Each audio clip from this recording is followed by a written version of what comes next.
Hello, in this video we are working through example 10 in the chapter 4 lecture notes. We are talking about discrete probability distributions, specifically the binomial distribution. And in example 10 we're going to be focusing on calculating probabilities with the binomial distribution. So this example says, according to a Gallup poll, 6 out of 10 American adults prefer saving over spending. We're going to let X equal the number of American adults out of a random sample of 50 who prefer saving to spending. And the first question is, what is the probability distribution of X?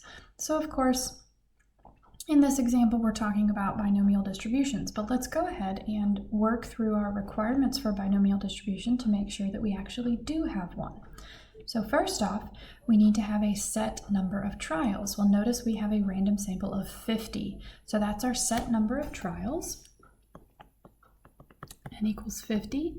Second, we need to have only 2 options for each one of the trials, 2 possible outcomes. We have prefer saving or spending. Those are our 2 possible outcomes. And then we need to have the that each trial is independent and each trial has the same probability for, the probability of success, which is saving, and the probability of a failure, which is spending, would be the same for each trial. Well, each trial in this case is one person. So of course those people are independent, and the probability from one person to the next is going to stay the same. So this is definitely a binomial distribution. We need to write our number of trials, which is 50. And then we need to write our probability. Well, the probability we get from here, 6 out of 10 is going to give us 0.6. So X is a binomial distribution with N equaling 50 and P equaling 0.6, and that's our probability distribution for X. Second, we are going to calculate the mean and the standard deviation. We have formulas for these since we're talking about a binomial distribution. The mean, or the expected value, is just equal to N times P. So that's 50 times 0.6. Which is, sorry about that, my mind spaced for a moment, 30, that's our mean.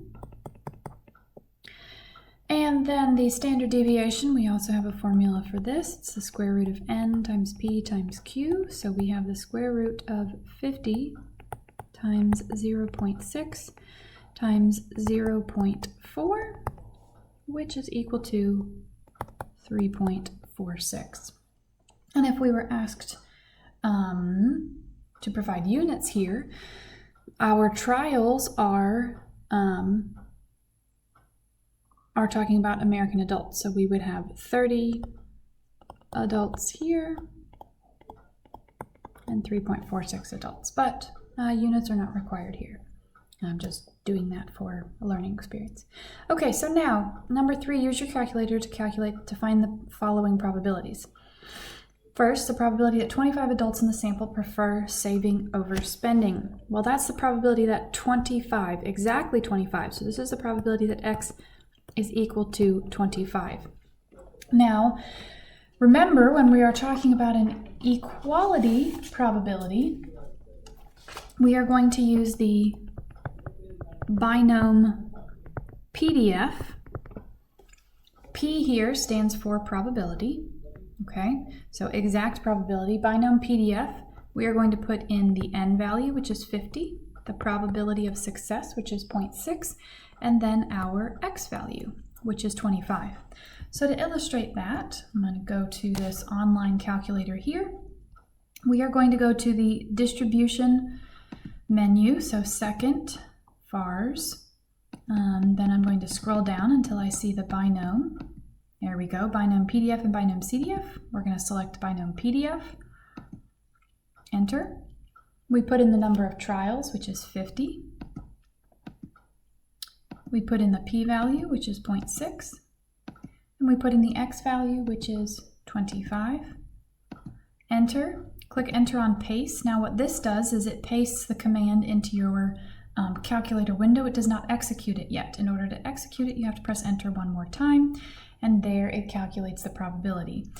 Now probabilities are always numbers between 0 and 1, so they're always going to be decimal values. So because of that, I'm always going to round them to 4 decimal places, a little bit more than what I said in class for most numbers. So this I'm going to round to 0.0405. 0.0405. And that is our probability. It is technically possible that 25 adults are going to prefer saving over spending, but it's pretty low of a probability. Okay, so now we consider the probability that at most 20 adults prefer saving. At most 20 means that x could be equal to 20 or it could be equal to anything less than 20. So we need the probability that x is less than or equal to 20. So in the previous part A here, we used binom PDF in order to do an equality. Now with an inequality, we are going to use binom CDF. The C here stands for cumulative. So you're taking all of the probabilities when x equals 1 and 2 and 3, well, x equals 0 actually, starting there. 0, 1, 2, 3, and on up to 20, and you're accumulating all those probabilities to get a cumulative probability distribution here. The values that we put in are the same as with the PDF. We do our n value, our p value, and now our x value, which is 20. And we're going to use a calculator for this again. The binom CDF is available in the same menu, so second vars to get us to the distribution. Scrolling down to binom CDF now. Select this. We have, let me see, 50 trial, sorry about that, 50, p is 0.6, and we are doing x less than or equal to 20. Again, pasting it just puts it in your window. To execute it, you press enter again. And now we get 0.0034 if we round to 4 decimal places. 0.0034. Okay, so the probability that at most 20 adults prefer saving is even smaller. Now the reason for that is the probability that we have is at 60%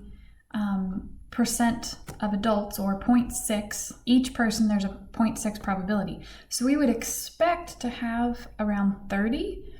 If we have less than or equal to 20, that's a good bit away from 30. So our probability is pretty low, even less than just having 25.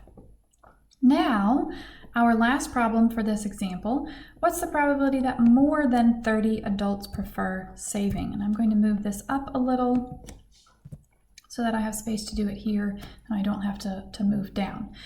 Okay, so more than 30. Well, that means that we are thinking about x is greater than 30. It doesn't say more than or equal to 30. It doesn't say at least 30, it just says more than. So that's a strictly greater than. So we want the probability that x is strictly greater than 30. And now we need to rewrite this so we have something that's in terms of less than or equal to.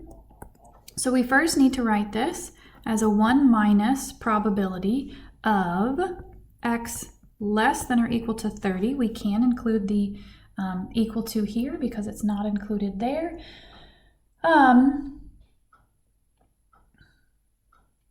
And that is the format that we need for the calculator. So we can just go ahead and put it into our calculator. And I'm going to type it into the calculator like 1 minus binom. It's a less than or equal to, so we're going to do CDF, 50, 0.6, and the x value is 30. So when I put it into a calculator, I'm just going to do 1 minus, and then I'm going to go to the distribution menu, scroll down to binom CDF here, press enter. The stuff that we entered last time is still there, so 50.6, those are both fine, but I need to change the x value to 30. Oops. 30, there we go. Now I'm going to paste it in here, and if you'll notice, it pastes it right where I was in the process of typing.